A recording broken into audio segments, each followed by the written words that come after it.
你在这过得挺滋润，有吃有喝的。干嘛呀？我还没吃完呢，你就给我倒大一桶里了。我问你，我奶呢？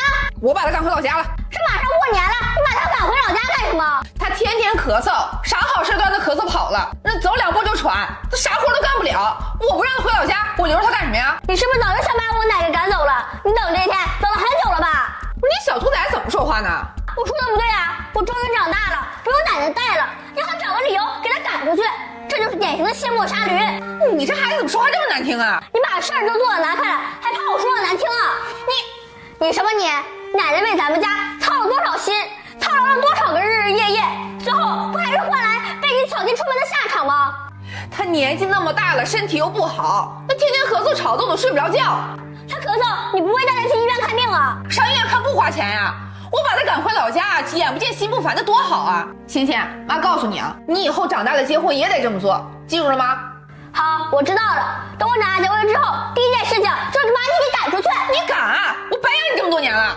奶奶今天就是你的明天。干嘛去？我现在去把奶奶接回来，和我们一起过年。我一会儿要是看不到你的人影，我让你后悔一辈子。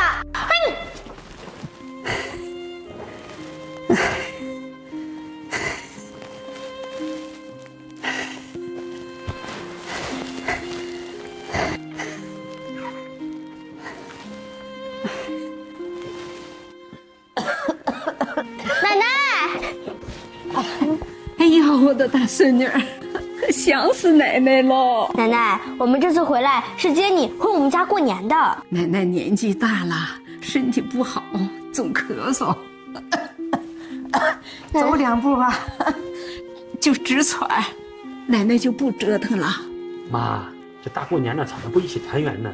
这个没想回去吧？就是啊，奶奶，你就回去和我们一起过年吧。奶奶不去了，我就跟我们一块儿回去吧。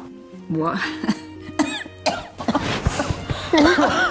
哎呀，儿媳妇啊，我怕我回去晚上又咳嗽的，让你睡不着觉。妈，您看，我针对您的症状给您买药了，参葛平喘胶囊，它止咳化痰，特别是甲流后一直咳嗽不见好，老年人耸咳伤了肺气，补肺气就可以用参葛。儿媳妇，真谢谢你了。妈，你说这个干嘛呀？之前确实是我做的不对，我不应该赶您走。您说您对我们这个家付出了这么多，我还做错事儿了。妈，您跟我们一块儿回去，以后我一定好好孝顺您。傻孩子，说啥呢？只要你们都好好的，妈就开心了。妈妈，你看奶奶她多好呀，她从来不抱怨她为咱们家付出多少，所以啊，以后我们就要好好对奶奶，让她每天都开开心心的，好吗？好，闺女说的都对，妈以后一定好好孝顺你奶奶。那咱一块儿回家过年。嗯，好，走，回去过年。我只要走